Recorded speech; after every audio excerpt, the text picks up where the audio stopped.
Welcome back to Bisexual Killjoy, the place where we know bisexuality isn't a phase, it's a phenomenon. I'm Bailey, and this is Jace. In today's episode, Queering Race and Bi+ Identity, we're exploring the intersection of Bi+ identity and race and ethnicity. We're digging into how structural oppression and racial stereotypes affect Bi+ people of color. And we aren't shying away from talking about how mainstream queer spaces often exclude BIPOC experiences and the importance of cultivating affirming, inclusive spaces specifically for queer people of color. And to have that conversation, we are so lucky to have Dr. Zori Paul with us today. Hi, folks. Zori Paul is a licensed professional counselor educator, and researcher. Her work focuses on intersecting marginalized identities, particularly bisexual plus/queer people of color. Her recent research focuses on exploring the impact of microaffirmations with bisexual plus women of color and queer people of color. She also co-hosts Therapy on a Tangent, a podcast where two therapists nerd out about their geeky passions and mental health. Thank you so much for being here, Zori.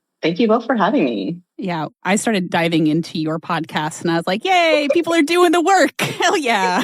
Well, so, we're really getting into bi+ stereotypes and structural oppression, which is things we have talked about here on the podcast before. With this season, we're diving into intersectionality and how does everything interact with one another? Because as we know, no one exists solely as one thing at all times. So the experience of bi+ stereotypes is often magnified for bi+ people of color. It's not just that bi+ women are hypersexualized, but that bi+ women of color are also exotified and reduced to an other. And similarly, bi+ men of color are often seen as even more feminized due to intersecting stereotypes about race and bisexuality, queerness. So I guess we'll just open up the conversation with a very broad start. So how does bi+ oppression intersect with racial oppression? Yeah, so a lot of this does overlap with research and studies that already looked at queer LGBTQ plus people of color in general. But again, taking into what we know about the stigmas and stereotypes and discrimination that bi+ people specifically face, then you have that extra element as well, or maybe not extra, but like that deeper level of understanding. So with bi+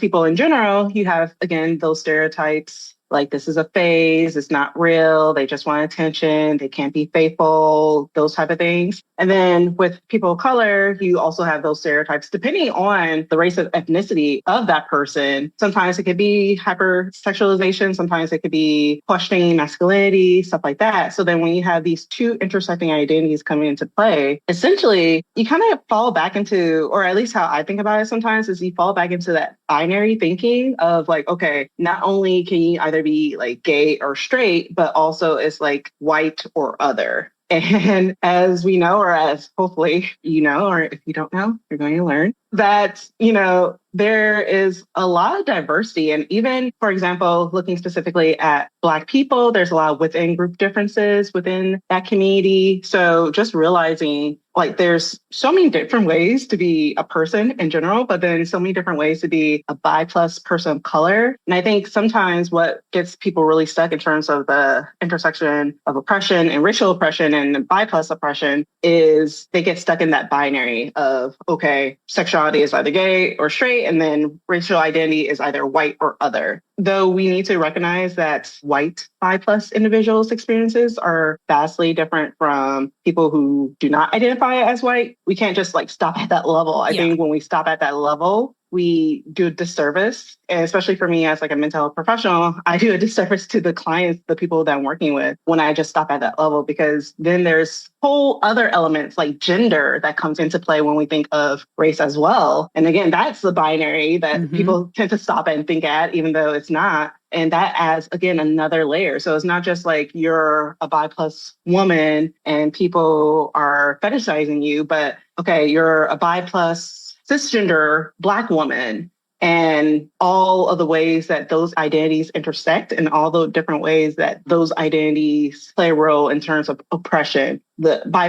identity, the Black identity, the woman identity, that's very different from someone who, let's say, identifies as a Black cisgender bisexual man, Even that one element of gender can vastly change that experience, even though they have the same racial identity. Yeah, this is something we set up in episode 1 around intersections, because I think that the term intersectionality has gotten a really bad rap in terms of like, oh, that's just something that like woke liberal people talk about, when literally your identity intersects whether you know it's intersecting or not. Mm-hmm. Because like you're talking about, like my experience as a white cisgender woman going out into the world is different than Jace's. And it's like, I'm sorry that you disagree with a term, but that doesn't mean that the term isn't happening. Mm-hmm. And as folks who have to live at these union points, right? Like we have to live at the cruxes of these different kinds of structures of oppression. It can definitely get complex and messy at all sorts of levels.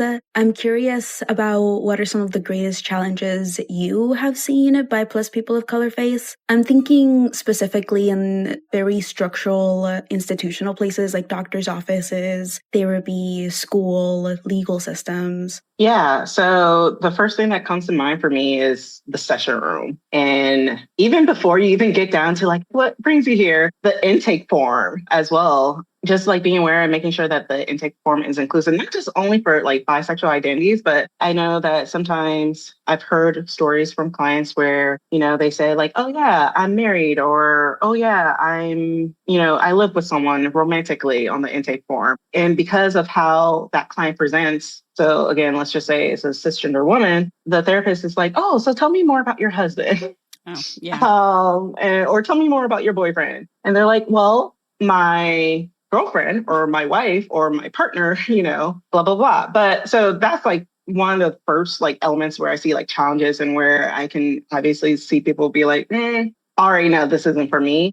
But also one big thing, at least what I've seen and heard from other therapists, is in the mental health field, one big part of what we do is conceptualizing. So like using theory, using research, using our expertise as mental health professionals to have an idea of understanding the presenting problem that the client is going through. And then through conversation, through the work that we're doing with our client, to realize like, okay, what is causing this presenting problem? Is the presenting problem the actual thing, or is this a symptom of the thing? Mm-hmm. And a lot of times we have to think about how sexuality plays a role. And unfortunately, a lot of times, either because, and this is just thinking about like sexuality, not even adding the intersection of race to it. A lot of times people are just like, oh, they said that they're feeling these feelings for someone of similar like gender or sex than them, blah, blah, blah. Therefore, I think they just need to embrace their gayness. Okay. And I know that some people use like gay as like an overarching umbrella term. Mm-hmm. And I'm not necessarily talking about that, though me personally, I try not to use gay as an overarching umbrella term because, again, bi erasure. Mm-hmm. But I know that for those people, they're using gay as like either you're straight or you're gay. And I just remember even in training being like, well, they could be bisexual, they could be pansexual, they could just be figuring things out.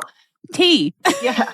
Yeah. And unfortunately, there are still some mental health professionals that go straightly to gay or straight. And then when you add, again, the intersecting identity of race to it, one, you still get people who go straight to gay or straight, or you get people who are like, oh, they can't be this because they come from this like very conservative racial ethnic background. So no.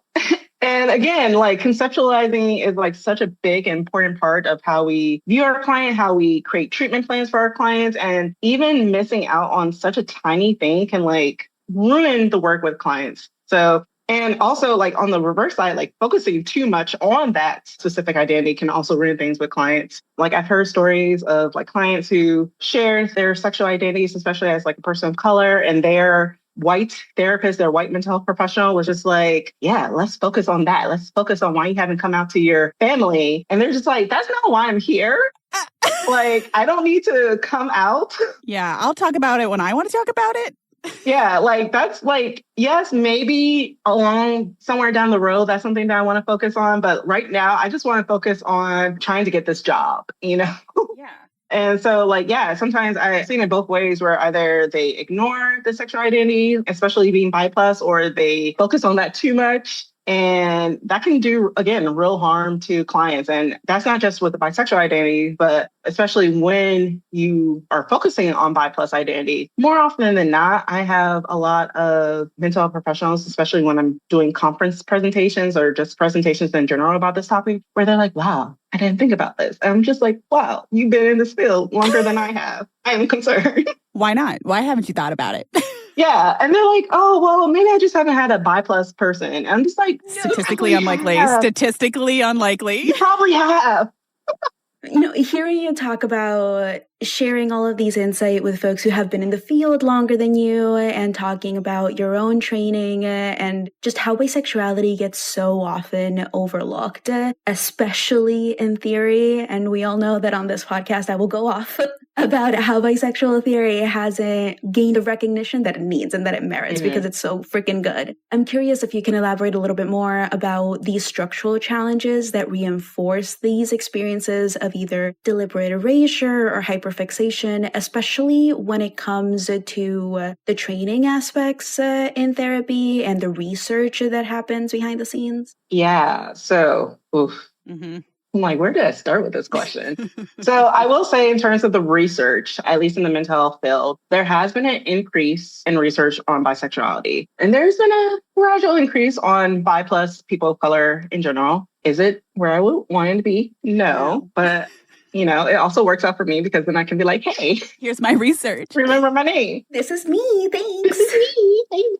But yeah, so I will say, I think what's really important to know about my research, and especially in regards to this topic, is I believe that the best research is research. Cute. So I initially got into this topic because I was taking a research methods class and my professor was like, yeah, do something that you're going to be interested about because research takes a long time. I was like, okay. So when I first started, and I believe this was like 2018, there was just a handful of articles that talked about bisexuality and then like teeny tiny amount that talked about bi+ identity or bi+ people of color identities as well. Yeah. And now in 2025, like I said, there's been an increase in research that talks about bisexuality. There's even the Journal of Bisexuality, which is great. And I mean, I think that's been around for a bit, but like still, there's been an increase. But yeah, one, there's not a lot of, at least when we think of the research history, is very recent. So one, there's not a lot of older research that people can use as like a foundation. We're getting there, but still not great. I remember a few years ago, I was teaching a human sexuality class for master's level clinicians. And one of the books that we're using, fresh out of the press, and I was really excited. And I was like, I don't like this definition because they were like, bisexuality is being attracted to either male or female. And I was just like, who wrote this? Uh-oh. Who do I need to put my Karen voice and write a strongly worded letter to? What was the name of the book again? I don't want to say. Say it. I don't even know if I have Zori, say it. We need to know. I don't have it. Okay, well, good. It shouldn't be in your house, but who was it by? It was, like one of those like editorial ones where like there's multiple different authors. So I didn't even. So I remember when we were going over that part, I was like, ignore the bisexual chapter. Okay. And read this part. Because it's wrong. Yeah. I think that was like 2020, 2021. Okay. Not that long ago. Yeah. So I guess to get back to your earlier question, sorry for going. No, it's okay. A lot of the training material that counselors, mental health professionals, psychologists are using aren't updated with information that is helpful. And, when you have this textbook that your professor is giving you, you're like, okay, my professor should know this type of stuff. This is a textbook. Multiple people's eyes are on this. So like this has to be accurate information. And, I understand that, not everyone wants to do research on bisexual plus individuals, they're lost. But like I can understand being like, hey, I don't know this topic. Let me look at this textbook. Let me look at this book. But because of that, unfortunately, it does create that stereotype. It does create like misconceptions that then people take with them to their practice with clients. So when there's only, again, a small group of people who actually know the correct information, or at least the most update information, then that structurally impacts or doesn't impact our field. Part of the reason why I think your podcast is so cool, because it's hopefully like more people are seeing this and more people are learning. But yeah, I think unfortunately, basic things like, and I don't even think it's like maliciously, or maybe, I don't know, I can't say, but I think because this hasn't really been focused on, and because, again, still some stigma and some stereotypes, again, in regards to like bisexuality, there's still, I was talking to someone a while ago, and like still this idea that like, oh, because bi people can pass, they don't have as much stress, or, and I'm just like, it's not what the data suggests. We will burst. We will burst. Yeah. I was like, let me get my soapbox and let me stand on it and let me tell you of the good word of bisexuality. Yes. I wanted to kind of go back to the research sphere because something that's really lacking, and I'm glad to hear is starting to change slowly, is that when there are bi+ research studies done, most of the research subjects wind up being white. And the erasure in itself, of BIPOC, bi+ queer people means that not just researchers, but the people who read those studies think that, oh, well, bi+ people are white. And a person of color who's also bi, that's an aberration, and we don't really need to get into that. And then the complicated side of things is that bi+ studies that are done that do include more BIPOC folks are about sexual health studies as opposed to mental health studies. So I guess, as a researcher, and also someone who wants to see this change, because we all know that anyone can be bi+, how can researchers do a better freaking job of getting a more diverse research pool? Yeah. So I think one, and this is just what I think you don't always necessarily need to have similar identities as to the people that you're researching, but I think it can be helpful. Because when I first started doing my research, my advisor at the time, wonderful person, so we will not shame her, we love her, but she told me like, yeah, it's going to be really hard, because I was doing a quantitative study. So she told me you need at least like 400 survey respondents to hope that like 250 of them are going to be good, And she's like, that's going to be hard. Yeah. And I was like, Susan, I thought, hi, Susan. Hi, Susan. I love you, Susan. I don't even know if she's going to listen to this, but hi, Susan. Susan's going to listen to it. But I was like, Susan, I'm an Aries. So the more you tell me that something I can't do, the more I'm going to try to do it. So lo and behold, I did it, and I got enough participants. And part of it was just like, I was very open and transparent when I was sending out my call for participants that I was a bisexual person, that I was a bisexual woman of color, Black woman. So I think that was helpful. Yeah. And just because I wasn't sure, even though it was a quantitative study, I did have one section where they could like write in stuff that they wanted to, like, is there anything that I didn't talk about or whatever, anything that you would like to see? And I had so many people, more people than I thought, write in that fill in the blank part where I'm so glad you did this. Like, I didn't know if there was anyone else like me out there. So thank you so much for doing that. And I'm just like, oh.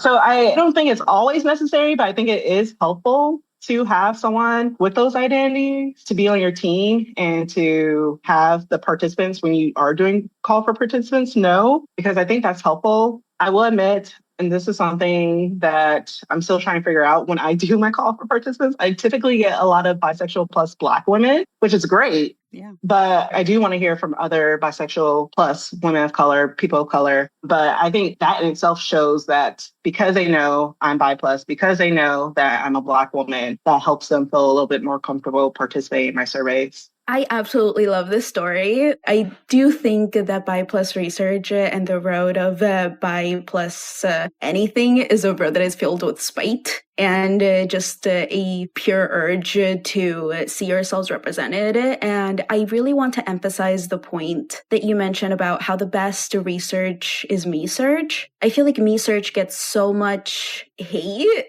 and a lot of shade, not only in research communities and academia, but also by everybody else who bothers to just kind of take a glance of like, oh, this person is just researching themselves, so their data is not valid. But I think that it's even more important, and it's even more valid precisely because folks feel welcome to participate, because you have access to different sites and different spaces that arguably have never been touched before, like they have never been looked at before. And I think that is crucial to get better research, better information, and better data.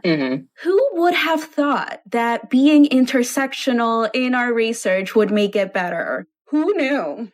Just making a note for everyone listening in, that was sarcasm. Yeah, I think that the more intersectional you try to get with your life, I don't know, like the richer experience you're going to have, period. Mm-hmm. And then when you have diverse research groups that are putting together studies, you're going to put together a better study, period. You're going to put a better survey together because everyone who's bi+ already gets an A anyway.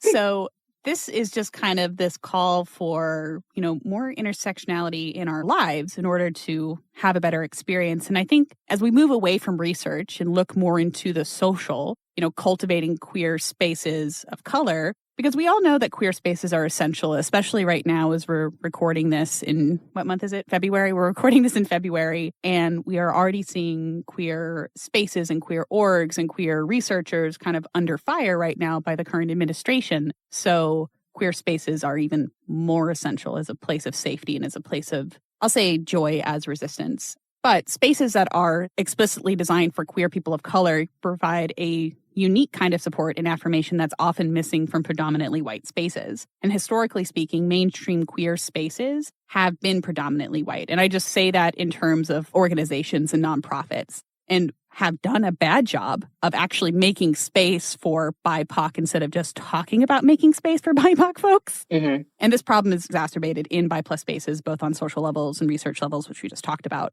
So that all being said, let's start here. What do you see as the importance of cultivating and preserving queer spaces for people of color?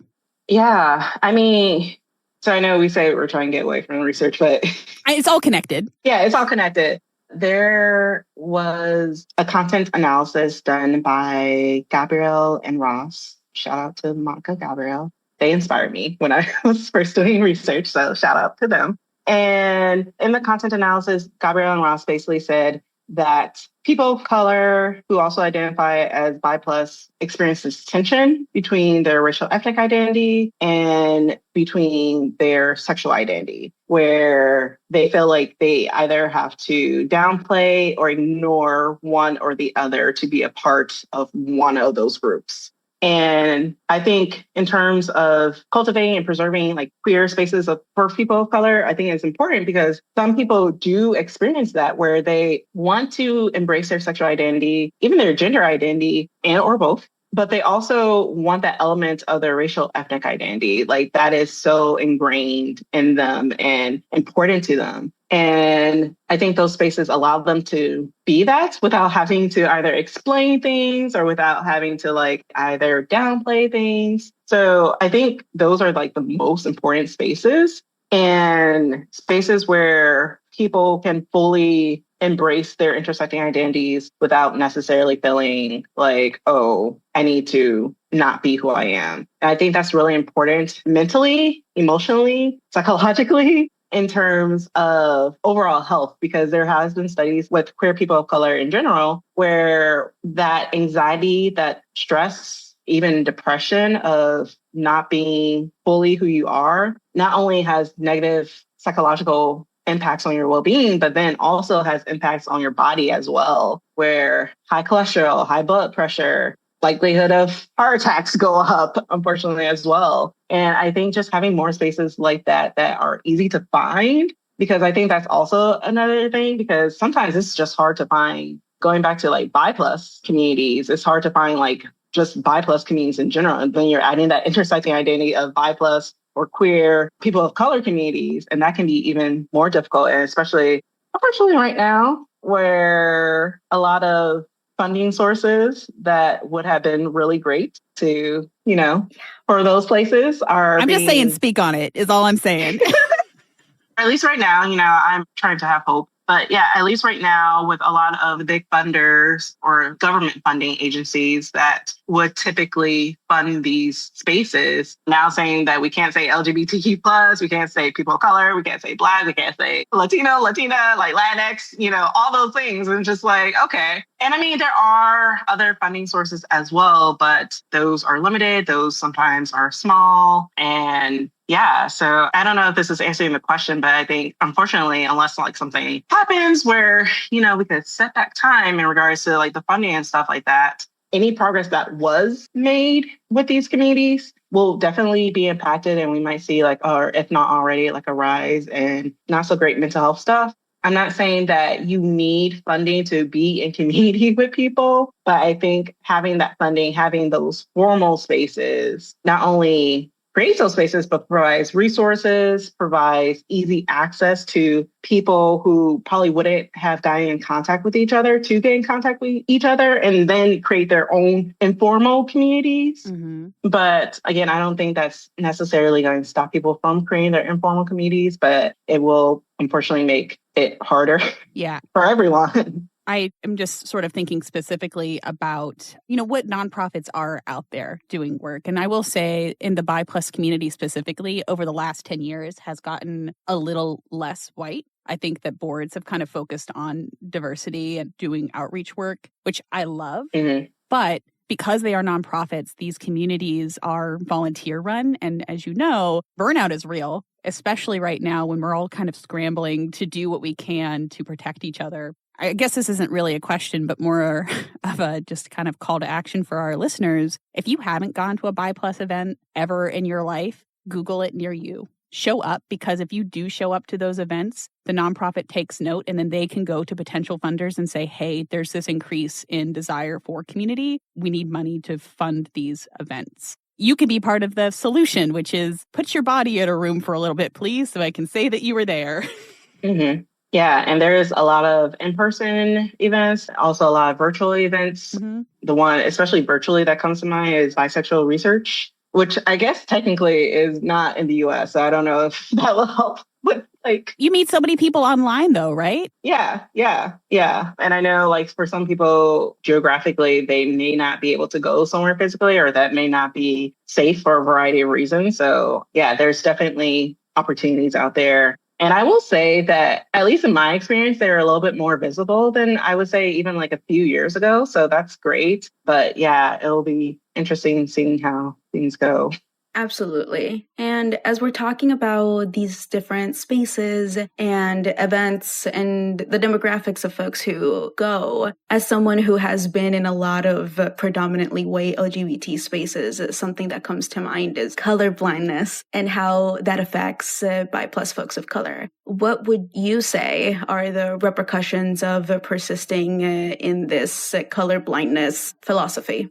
Yeah, again, like I said, research has shown that for many bi+ people of color, they experience that tension between their sexual identity, their racial ethnic identity, and sometimes even with their gender identity as well. So I think going the colorblind route is not the best route. I mean, it's not the best route in any situation when we talk about people of color, but again, specifically focusing on bi+ people of color, it's not the best route because, again, you're denying this person a really important part of themselves. And sometimes bi+ people of color, they would rather deal with the homophobia, biphobia, bi-negativity of their racial ethnic community because at least they know in terms of their racial identity, they're protected, they're supported, versus going to a LGBTQ+ space in general and not knowing if, they're going to be discriminated against, not only because they're bi+, but also because they are a person of color, especially if they don't fit this westernized perspective of what it means to be queer, what it means to be a person. And especially, if we're throwing in attraction, do they physically meet the quote unquote attractive perspective and stuff like that. And then, that goes into gender as well, especially for bi+ men of color. So yeah, colorblindness is not good. And it causes more stress and it causes a lot more anxiety. For bi+ women of color, if I remember correctly, it also, actually for bi+ men of color as well, but bi+ women of color, I think, reported a little bit more. They report feeling lonely in general a lot more than their gay or straight counterparts. So yeah, it definitely has negative impacts, not only socially, but emotionally, mentally. And as I said, there's a mind-body connection where that does impact their bodies. And you mentioned that the element of, at the very least, surrounding yourself in communities that share your racial ethnic identity. There's a safety blanket there of at the very least here, I know for a fact that this is safe I'm curious if you can expand on the experience of being the only person of color in a room, especially in an LGBT room. How does that impact that feeling of community and safety? Does it ebb and flow? Does it just kind of feel really isolating? You mentioned feelings of loneliness for bi+ folks of color that are in these spaces. Yeah, so part of this is like based off of my own experience, but like I've been in those spaces. And again, I don't think any of it was like malicious, but there was definitely just a different vibe. And I think in some of those spaces, people were very active, very focused on LGBTQ plus rights, making sure that they were visible in that way. But then thinking about some of the ways that people of color in general are discriminated against, I wasn't really seeing that intersection. And again, if you're just focusing on one identity, one perspective, whether it's as a therapist, whether it's as an advocate, whether it's just as a person in general, you're going to miss so much of, I guess you could say, like a person's story. And there was just some things where I didn't see myself in what people were advocating for or what people were doing. And again, not malicious, not like saying anything, not like saying, like using any like bad words or anything. Like they're very welcoming. It's just, I didn't feel like this was the space for me. Mm-hmm. And again, I remember going back to like a predominantly like Black space. And again, sure, maybe people didn't know that I was bi+, but I felt like some of the things that were prevalent to me were being addressed. Still, the sexual identity part wasn't being addressed. But again, there's not one way to be bi+. So it's not like someone can look at me and be like, you sit sideways, you can't sit straight, you're bi. But they do look at me like, you're Black, you're a Black woman. Mm-hmm. And I think, again, not to say that like my Blackness supersedes me being bi+, but it is something that like, I can't really hide and I don't want to hide. So like the fact that I'm in this space, I've been interacting with these people and they're either not aware or ignoring how my racial ethnic identity plays a role in terms of my sexual identity as well was just very isolating. And again, in that situation, I was like, I'd rather go hang out with the other Black folks. And at least know that this part of myself, this part of my identity, even if it's socially constructed, is being viewed, is being seen. Because again, I can choose who I share my bi+ identity with. And especially more recently, I've been like very open about it. But like, especially at that time, it was just like, okay, like I also, this identity, my Blackness is the identity that at this time I'm terrified of my safety for. And what you're advocating for is not helping me. It's not being me. Like I feel maybe even less safe because of what you may be advocating for. You mentioned that very key aspect that like I have also been in moments where like I'm the only person of color in a room. I'm the only Latina. And it's almost like because it's not intentional, like you don't think that they're being malicious about it. It almost feels worse. Because it's more than just loneliness. It feels like you're deliberately ignoring this part of me that the rest of the world is not ignoring. Rather, they're making the center of. And it definitely feels really isolating.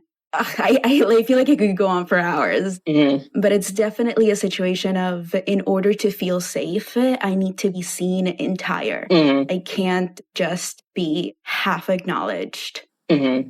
Yeah.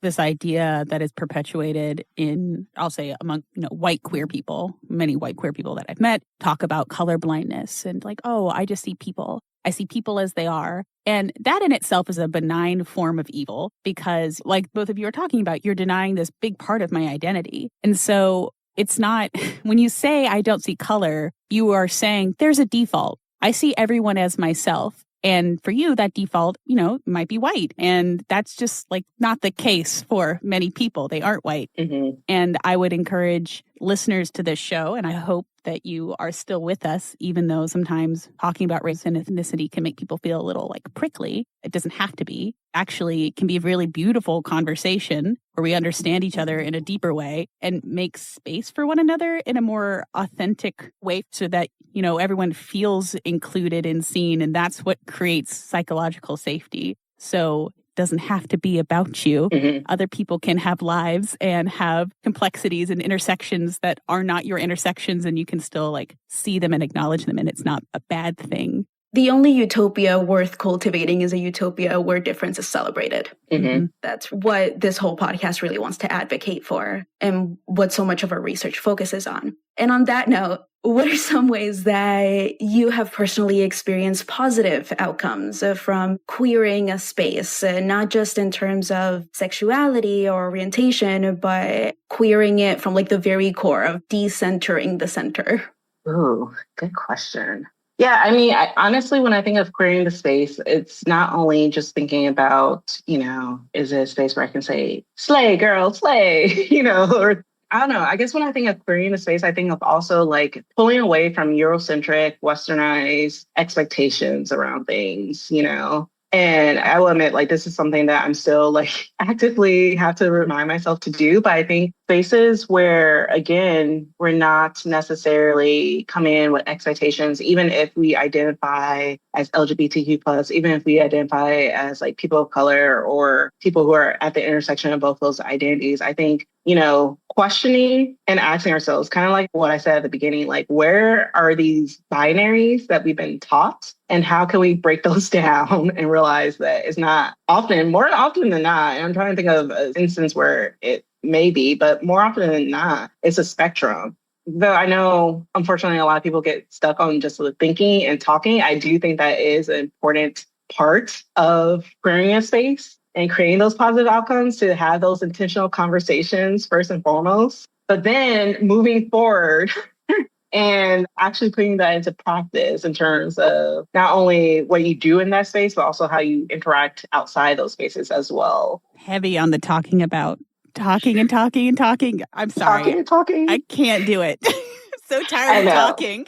I know. But it is important. And I think that the talking is exactly what motivated us to start. And Bailey is like raging possum right now. But I would like to point out that it is precisely because of what wasn't being said that Bailey started doing research on bisexuality and printed out all of those articles from the Journal of Bisexuality. I started speaking up in classrooms and saying, hey, folks, there's nothing on bisexuality on this syllabus. Which, by the way, still remains true. I have never been assigned something on bisexuality. I'm coming to your school. And how crucial it is to interrupt the conversation to get us thinking in a new way, because thinking in a new way, it's always going to precede the doing in a new way. And that's what's so crucial and so wonderful about finding these words in language. My mind is still always blown every time I discuss bi erasure and the 3 different categories, as we explained in a past episode. Mm-hmm. Because every time I share it with folks are like, wow, so that's what happened. And it's like, yes, and let that spite fuel you. Yeah. And actually, Jace, you saying that, you know, your classes. So I do.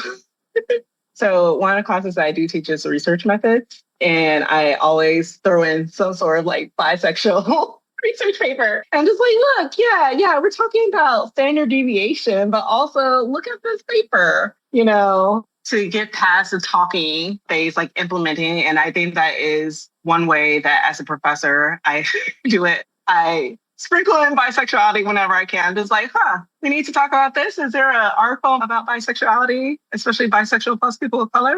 Yes. Okay. That is holy work, Zori. Like, that work is positively holy. Thank you for your service. Yeah. And also, I will say there's probably like 2 things that my students are just like Dr. Paul always talks about. Either PCIT, parent-child interaction therapy, which is like one thing that I'm trained in. And mostly that's for my child adolescent students who I'm teaching, but also bisexual. They're like, what are some few words about Dr. Paul? PCIT, bisexual. I will never let them forget that. I love this.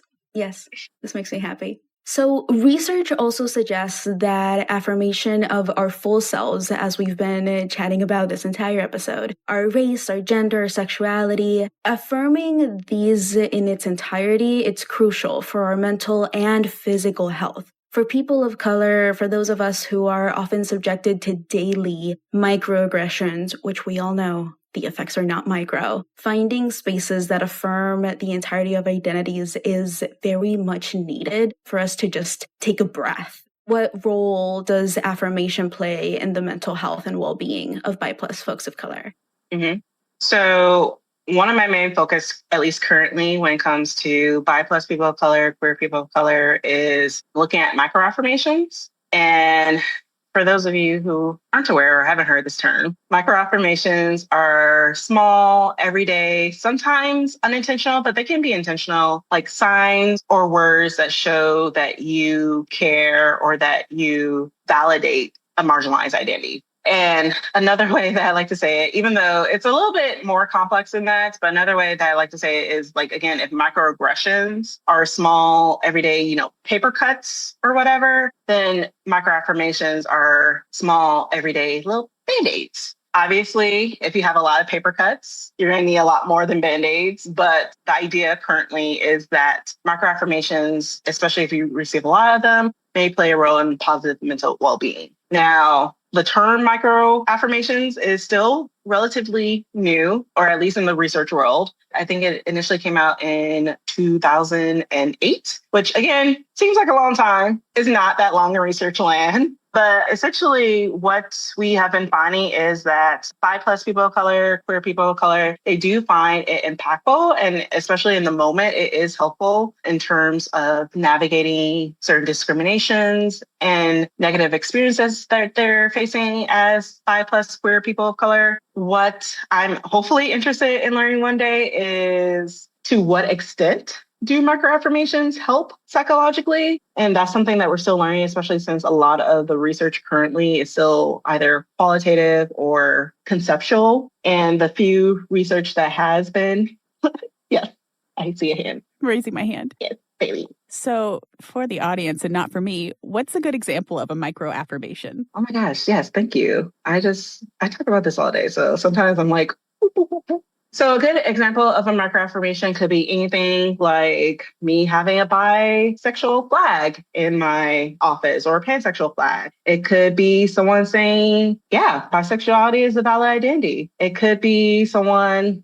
you share that you're bisexual and they're like, awesome, great. Instead of being like, are you sure? Are you confused? So basically, again, like those small, everyday, like just little affirmations that say like, ideally, that this space is a safe space. Now, obviously, anyone can like put up a bisexual flag and, may not meet the level of safety that we would want from them. But it's kind of like just a little indicator that potentially this space is safe. I'm thinking about like in the therapy room or in the session room, especially if it's a therapist who's working a lot with LGBTQ+ clients, having flyers or information specifically about bisexuality or resources specifically about bisexuality for clients instead of just having overarching LGBTQ+ stuff. So it's not telling someone that you like their top. You like their top? Yeah, like I was like, microaffirmations, just giving someone a little compliment. Well, I think if your top is just a regular top, then no. Okay, you're just being nice. If your top is like, a bisexual top or like bisexual flag type thing, and they're like, hey, I really like your bisexual flag top, that could be considered microaffirmations. But yeah, microaffirmations are specifically small affirmations directed towards a person with a marginalized identity. Gotcha. Okay. So I'm going to mark myself as a bi+ safe space by just telling everyone, I love your shirt. It makes you look bisexual. But with like a smile, that's not aggressive, right? I mean, as long as they're bisexual, yeah. Well, maybe that's my problem. If they're not bisexual, then I don't think that's a microaffirmation, but yeah. Wait a second. No, look, Dr. Paul. That's my default. I just assume everyone's bisexual or they're bi+, since I think it's the biggest compliment I could possibly give somebody. I mean, I do too, but... Yeah. I didn't recently start assuming that everybody was bi, but I did start giving space for folks in case they wanted to tell me that they weren't. And I was just like, hey, so are any of you not bi? And folks were just kind of like, well, I can't say I'm not. Interesting. It is very interesting. So basically, we're committing a bunch of microaggressions against people who are not bi+, which Dr. Paul is not advocating for. I want you to know that is all me and Jace and our spitefulness. Well, also, now we're kind of going into a conversation about power and oppression. So it's like, it's like people who are like, you're being racist. I'm like, I'm being prejudiced if you're like a white person. Different. But like, I'm not necessarily being racist because of your white identity. You have the power. That's different. Yeah. So. I mean, on this podcast, we do talk a lot about oppression and how to get your power back. And so when someone tells me they're straight, I might be inclined to say like, are you sure? What's that like? Interesting. I love that for you. So that's Bailey advice. That is not therapy advice. So as we kind of come to our end of our time together and think about how we can, again, coalesce because we need each other now more than ever, how can we lean into the practice of coalition building, not just talking? Because yes, Jace, true, talking has gotten us all to this point where we are making bisexuality and queerness our focus, our research interest, and also our lives. But how do we address problems we face as a community and create stronger, more inclusive activism and action?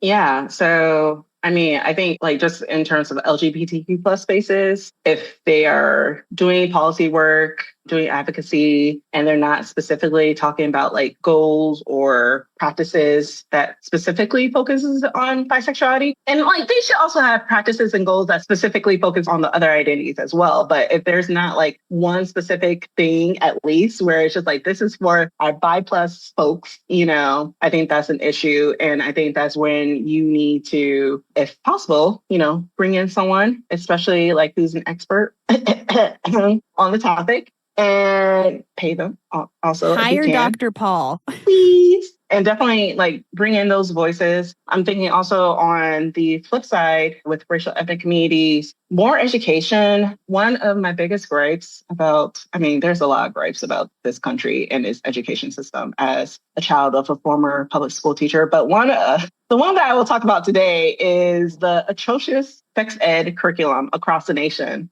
And if I could snap my fingers, I would wish that was better. So like more education in a whole lot of different spaces, not only at schools, but also community centers that work with people of like various backgrounds. And just, again, not fall into that assumption of binaries, again, whether that's racial binaries or gender binaries or sexual binaries, but really educating people and even more specifically, healthcare providers about that. Because whether it's mental health or I also have some friends who went to med school, bless their hearts. I don't know how, I could not be me. But some of them were telling me like, yeah, we spend like maybe a week, maybe a few days on sexuality, maybe a week, maybe a few days on race and ethnicity. And I'm just like, I can't really talk because mental health field does the same thing as well sometimes. But yeah, like really being intentional about that. Maybe even like really being intentional about like for healthcare providers, because healthcare providers typically have to do continuing education, having some sort of necessarily state regulated, you need to do this. And being an advocate for those things as well, because we're doing disservice to the people that we're serving and we're creating more harm than necessary. So I would say that if you're listening to this podcast and whether you identify as bi+, person of color, bi+ in general or not, advocate for those things on so many levels. And even just on a basic hang out with friends or family level, use micro affirmations and just like interject. Like if someone's just like, oh yeah, they're either gay or straight, be like, or bi, pan, queer, fluid, be annoying about it. That's the strategy. Be a killjoy. Be so annoying about it. Yes. Yeah. Be a killjoy about it to the point where they just like start correcting themselves. And yeah, I think, a lot of people are just, especially recently, the last few years, I feel like a lot of people don't do things because they're like, oh my gosh, I need to reinvent the wheel to be an advocate. And no, you can do very basic everyday things like, again, not assuming that just because someone who is female presenting says that they're interested in another female presenting person, that means that they're lesbian, especially if you are, again, a healthcare provider or just even as a friend, just like leave that openness of like, hey, this person could be bi, this person could be pan. Also, do I have any right to even wonder? Like, no. Like, is that going to stop me from living my life? No. So unless they bring it up to me, who cares? Yeah. Especially for those who, again, like mental health professionals, where that is important for us to kind of know. Again, not like putting those labels on folks. And yeah, also, again, we said this again, if you have access to it, Journal of Bisexuality. We love. Really good place to get started. We love the Journal of Bisexuality. We really do. They do amazing work. Shout out to Paz Gulupo, the editor. They're great. Yeah, they are. So a staple for us in every episode is that we really love to leave our listeners with advice on how they can be better bisexual killjoys and put it in practice. We would love to also have your insight. What would you say to bi+ people of color right now who are in search for community? Yeah. So first and foremost, the mental health professional in me is like, do whatever is safe for you, especially during this time. But if you do feel like you're in a safe space, not only physically, but also mentally as well, if you're not sure of where you can find community, and maybe this is just me as a millennial, start online. There's definitely people who are looking for other bi+ people of color to be in community with. That's honestly where I learned about a lot of bi+ people in general, and then a lot of bi+ people of color in general. So I would just say, if you feel safe and if it feels good for you, start off there. Also, I guess, using your phrase, like, don't be afraid to be a killjoy in like other physical spaces and demand it. Yeah. And be like, yeah, I'm bi, I'm pan, whatever, I'm bi+. And I'm going to be loud about it. And not only for myself, but so that other people who may not be as open as I am can know that I am here, I'm present. Because even as a professor, me being open about my bisexuality has led to a lot of students coming to me after class or an email saying like, wow, I really didn't feel comfortable about this part of my identity, but because you talked about it and because like I see how like passionate you're about this topic, and I find it weird, but like some of my students look up to me. I'm just like, why? But like some of them do. And I wonder why. And that's like one of those few times, like, yeah, I do research, but that's like one of those few times where I'm like, okay, what I'm doing is it actually matters. So again, if you feel like you are in a safe place mentally, physically, and that is something that you have the capacity to do, yeah, like let people know, because there are probably a lot more people than you think around you who also identify as bi+, and especially if you're a bi+ person of color, there's probably a lot more bi+ people of color than you think around. That's one thing I realized doing all of this, that there's a lot more bi+ people of color in my life. And it's been honestly a real joy to have people come to me and say like, hey, I see the things that you do. I see the research that you're doing. I see like how you talk about this. And I don't know if this exactly fits me yet, but I feel more comfortable exploring this because you've been talking about it. So, yeah. Thank you for talking about it. Statistically likely that there are lots of bi+ folks around you. Yeah. 58.6% of the queer population identifies as bi+, and I don't know how many more times I can say it. Yeah. And then even within that 58.6%, like a lot of that is people of color. So I'm just like, I know you're out there. I know you're out there. There are so many of us. There's so many bi+ people in the world, and it's just like stigma and perpetual erasure that keeps us from seeing one another when they could be in the same room. Bisexuals are in the walls. Yes. Meanwhile, I'm like literally in the walls in my house. Not the wall. So this has been such a wonderful conversation about the importance of intersectionality, the importance of seeing human beings in their entirety, and how crucial it is to affirm all aspects of ourselves, and how the tiniest ways of doing that can actually have such a profound impact within us. So thank you so much for this conversation. Yeah. And also for our listeners who should be listening to you on Therapy on a Tangent, I know you are also just very busy being a researcher and a professor, but what else can we be on the lookout from you in the next couple of months? Yeah. So hopefully by the time this comes out, The study that I have just submitted to a journal, The Professional Counselor, which is on queer people of color and microaffirmations, will be out by then. So you'll learn more about microaffirmations and how queer people of color have experienced them. So that will be out. Yeah, Therapy on Tangent episodes will hopefully be out by then too.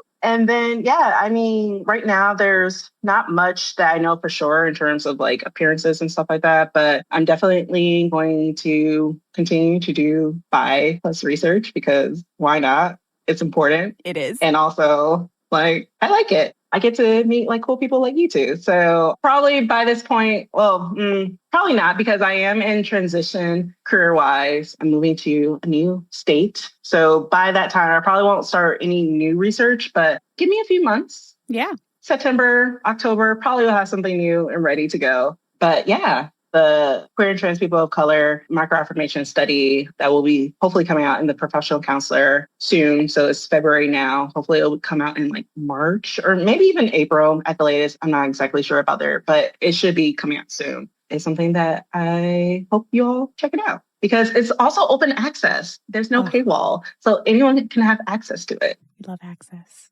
Sorry, you're truly doing holy work. Oh my God. Thank you so much for joining us today, Zori. We totally look forward to reading more of your work, being on the lookout for that article, and listening to more of your podcast, Therapy on a Tangent. We also want to thank you personally for embodying the Bisexual Killjoy spirit and all the work that you do. It is truly amazing, everything that you are doing. Thank you for tuning into Bisexual Killjoy, where we know that bisexuality isn't a phase, it's a phenomenon. To support us, share us with your friends, subscribe to our Substack, and rate our podcast, preferably 5 stars. We always want to hear from you, so you can share your stories with us on Instagram or via email at bisexualkilljoy@gmail.com. And we would also love to answer your questions for our advice column, Give It To Me by Plus, so you can check that out on Substack for more details. And until the next time, keep being a bisexual killjoy. Stay bisexual and stay strong.